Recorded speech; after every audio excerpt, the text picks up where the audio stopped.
Hey guys, just want to start by saying very carefully and very clearly that obviously protest is very important to our freedoms and the rights of people to protest and to come together as a group and protest against different things that they disagree with, or occasionally positive protest, people protesting for something instead of against something. Occasionally that happens.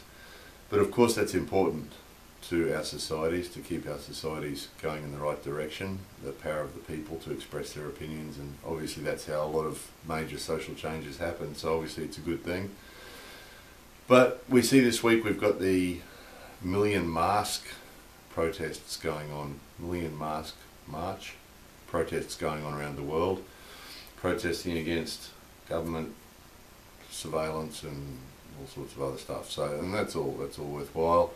And obviously there'd be a lot of people there that are attending those protests with the intention of having a peaceful demonstration and expressing their opinion on that topic in a non-violent way. However, let's just get the crystal ball of reasonableness out for a moment and have a look at it and see what's going to happen. You've got huge numbers of people wearing masks, and when you have big numbers of people, the behaviour is always different. Crowd behaviour is always different from the behaviour of individuals. So if you have one young radical individual on his own, then he will behave in a certain way.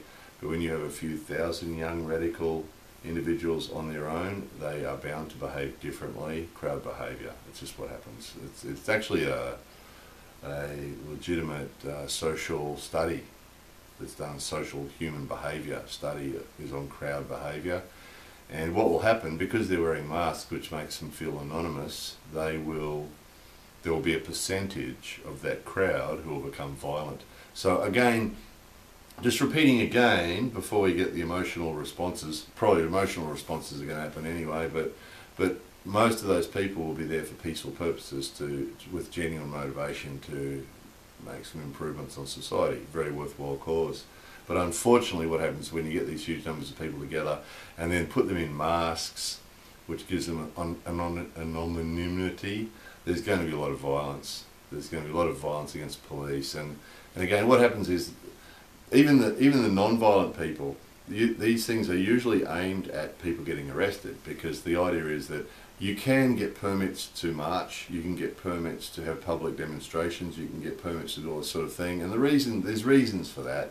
If you didn't need a permit, it means that any group of people could walk down the middle of the street any time of day or night, and of course that would cause chaos and it would be dangerous and people would be getting hit by cars, and you'd be trying to drive your car somewhere and there'd be a whole heap of people walking down the street. So that's why usually these things have to have permits. And in most civilised countries, you can get permits to do these things, whatever your cause is, whether it be a legitimate, worthwhile cause like saving the planet, or whether it be KKK in America can get permits to do their demonstrations and their anti-everybody sort of message. So, in most countries you can get a permit to legally assemble a huge group of people and put across your message, but that would be too simple and that wouldn't be dramatic enough. So usually what happens in these sorts of things is people plan to break the law and antagonise the police by breaking the law, and then bring on conflict and then get arrested, because that attracts more media attention. If you have a peaceful protest with a whole heap of people in a park somewhere, really if your aim is to attract attention, you could do it that way, but a lot of people think that it's important to have the added drama of getting arrested and all that sort of stuff, and this has been forever. People have thought this, and then you get the extra media attention and then you get more coverage, which is it's obviously it works, doesn't it? If you get conflict and arrests happening at a protest, obviously it gets more media coverage than if it didn't. So that sort of happens. Unfortunately, there's people that take it one step further. Instead of peacefully breaking the law, which is possible, You know, sit-downs are a good example. Everyone sits down and joins arms, and the police have to come along and break it up and arrest people. And if the police are restrained or restrain themselves, they can also do that in a non-violent way, so that you can have people breaking the law and getting arrested and taken away, and the media cover it, but you don't actually have any major violence, which is the ideal outcome, really. The people have got arrested like they wanted to draw attention to their cause. The media cover it, so more people see it.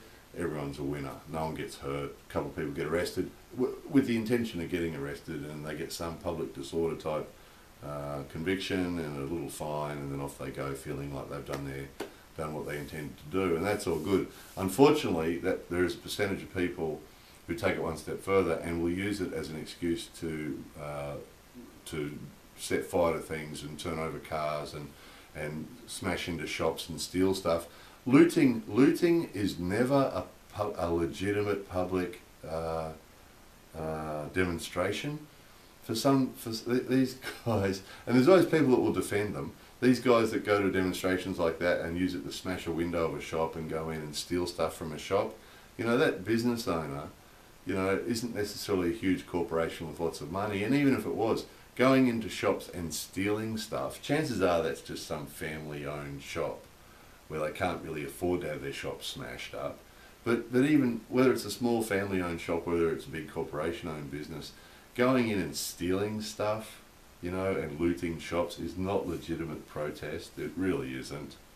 You know, that really doesn't add to your cause. And what actually happens is when people start using these protests as an excuse to go and steal stuff and smash things and vandalise cars and smash buildings, and most of that damage they do is to private property that belongs to just other working class people, or public property, which means that then we all pay for it because they're damaging our own public space by doing what they do.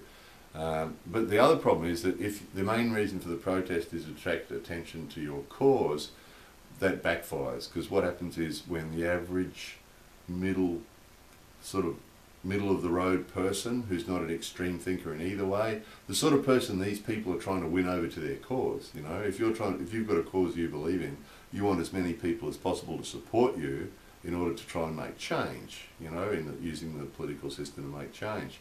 But of course, if you're robbing and looting and assaulting people and setting fire to shit, that just has the opposite effect, because there'll be a lot of middle of the road people watching that on TV who probably would have supported your worthwhile cause, except when they see that, they just say, well, there's a bunch of thugs and criminals and bad people, and they're not listening to your message then. You're just a bunch of arseholes going out and trashing the countryside or smashing up the city or whatever other destructive stuff's going on. And so having said all that, you then put masks on these guys and it's going to make it worse. So what I see in the crystal ball is over the next few days some massive damage, looting and vandalism and fires and confrontation with police. And that's the other thing, these guys all, you know, cops are bad, and because they're wearing masks they'll be throwing things at the cops and who knows what else. So yeah, we'll see a lot of damage to property, we'll see a lot of stealing, and we'll see a lot of violence against police. So, and then of course we'll also get all the cops are bad and the police were violent and the police provoked the violence. And when you do see those stories, guys, I mean, look, again, just repeating again, there are some bad cops in the world, and those cops should be removed from their jobs and punished to the full extent of the law. Because usually what happens is the violence isn't started by the cops, the violence is usually started by these guys doing their shit and throwing rocks at them and that sort of thing. And then you watch what happens when you do see those reports on the media. Watch what happens. You know, the cops were militarised and the cops were, you know, firing tear gas and the cops were doing this. You watch how many of the reports only show the police. So the guys are up the other end of the street throwing rocks and you know, who knows what else they'll be throwing at the coppers. We won't see them. In most of the reports you see on TV, you won't see what the protesters are actually doing. You'll just see what the cops are doing in response. And it depends on the TV station, of course, but the anti-cop type stories will usually just show you what the cops are doing. They won't show you what the other people are doing. So we'll see a lot of that. So that's basically what I see in the crystal ball is lots of stealing and damage and looting and violence, and probably at the end of it, not a lot of people are going to think differently than what they did before it started. You know, they might pick up a few supporters from the same group of people that they probably got supporters from anyway, and they'll probably lose some others from the middle of the road type people who watch it all on TV and think, you know, how bad all that violence and pointless looting and vandalism is. So at the end of it, there'll be no result. And to this video, let's see what the crystal ball says. We know what the crystal ball is going to say. There'll always be some people who get all emotional about this sort of video.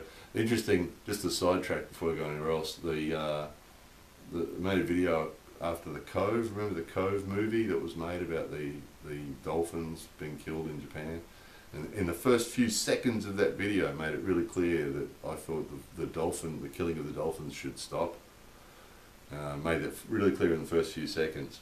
And then went on to say that I thought the Cove movie would be a waste of time and it wouldn't stop what was happening, that it wouldn't stop the killing of the dolphins because the way it was handled was all wrong. It was going to make people emotional, and it was going to make the people who made the movie a lot of money, but it wasn't going to stop the dolphin killing, and then listed the reasons why it wouldn't stop it, because they had no understanding of the Japanese cultural differences or the way Japanese people see things.